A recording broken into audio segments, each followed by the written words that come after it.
Saw a guy driving a Prius in a blizzard. That was hilarious. Yeah, I don't know if you've ever seen that. Let's put that on the bucket list.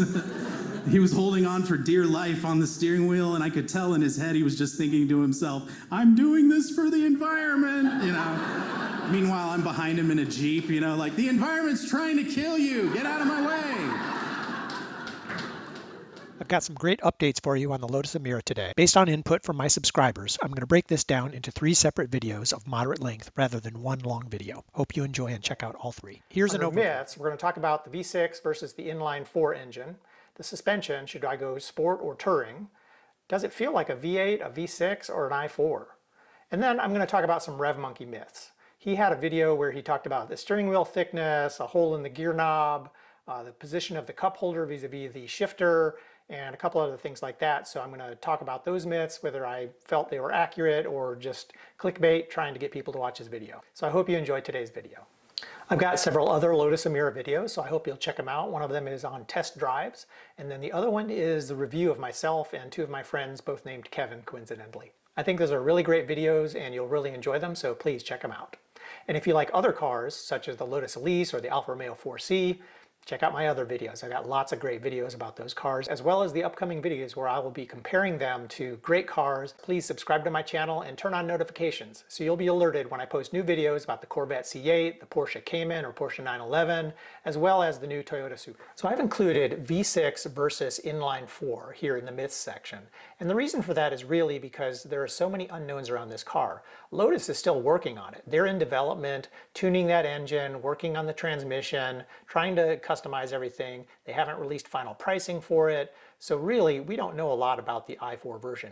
And that makes it kind of tricky when you're considering whether to buy a V6. One of the myths that I've heard about the i4 is that it's going to be like $20,000 cheaper than the V6. Well, that's not true. I just spoke to a dealer today and he told me the difference just for the engine and the powertrain is about $8,000. So that's your difference there. Still seems like a big difference if you ask me though. I'm not sure why it's going to be $8,000 cheaper to have a DCT transmission and a 4-cylinder engine versus having a V6 with a manual transmission.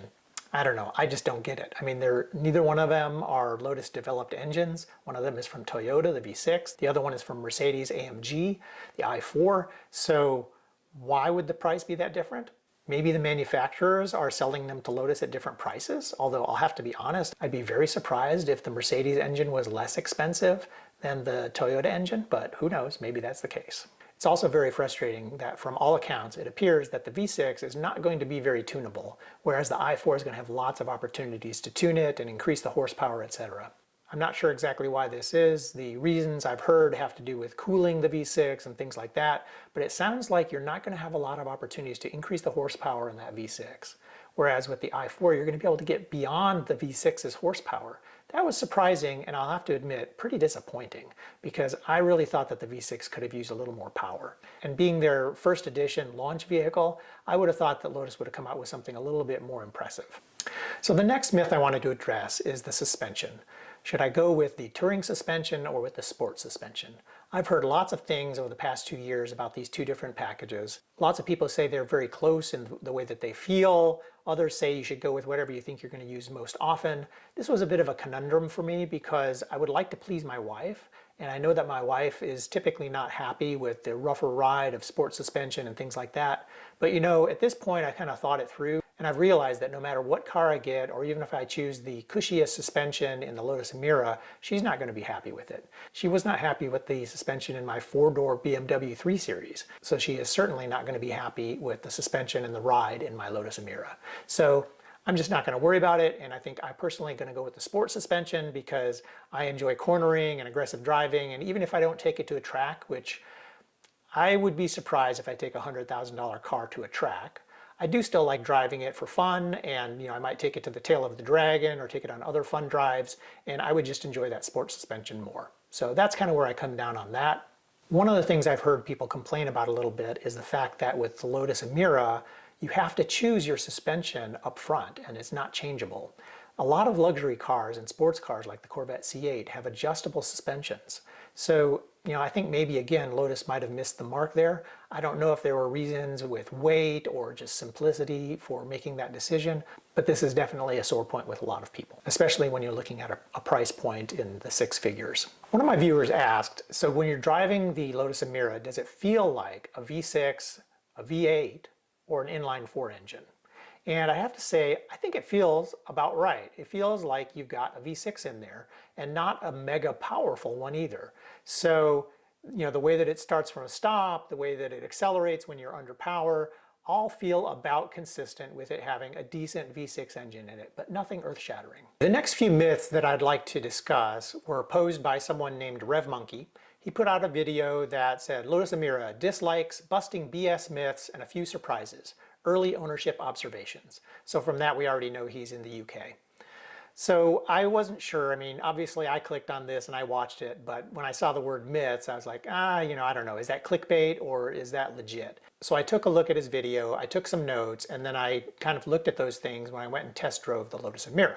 So here's my take. He pointed out that the steering wheel in the Lotus Emira is pretty thick, right? And there's actually some sharp edges around the 3 o'clock and 9 o'clock positions. I didn't find that to be the case. He did admit that he has sort of small hands. You can read into that what you will. But I didn't find the steering wheel to be odd or particularly large or clunky or anything like that. Now I will say personally, I like a small, narrow, meaning small diameter steering wheel. I love the one in my Lotus Emira. It's just perfect. The one in my Alfa Romeo 4C is a little bit bigger diameter, it's a little bit chunkier to the feel, and I don't quite like it as much, but they're still pretty good. But I didn't find anything objectionable about the Lotus Emira's steering wheel. The next thing that RevMonkey pointed out was that you've got the gear knob in the Lotus Emira. It's very similar, in fact it might be identical, to the one that's in my Lotus Elise. It's just a milled aluminum gear shift knob. And he said in the front of that, so if you imagine you're holding the gear shift knob with your hand, so in the front, right here, there's a hole. And I imagine that's the hole that's used to keep the knob on the shaft.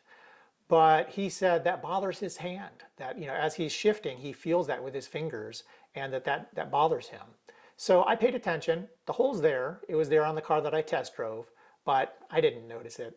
It didn't bother me. So again, I don't know, maybe he's got particularly sensitive hands or something. Don't ask me. The next thing that he mentioned was that the positioning of the cup holders in the center console makes no sense because they're right behind the gear shifter. So if you actually put a cup in the cup holder and then you have to reach forward to the gear shifter, it's in the way.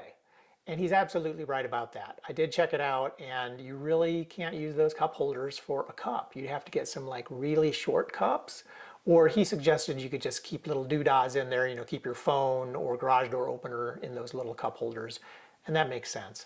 But that's a legit concern. I didn't see anywhere else in the car where you could put a cup, so that's a little bit concerning. The final thing that RevMonkey mentioned that I wanted to check out had to do with the trunk opening and closing. So there's no mechanical latch, it is electronic. There's a button on the dashboard that opens up the rear trunk, but RevMonkey had said that it seemed very sensitive and that if you just touched the key fob that the trunk would pop open all by itself, or it would be kind of partially open. He also said that you couldn't close the trunk properly, that you had to actually push down on it. But what I found was it worked just fine.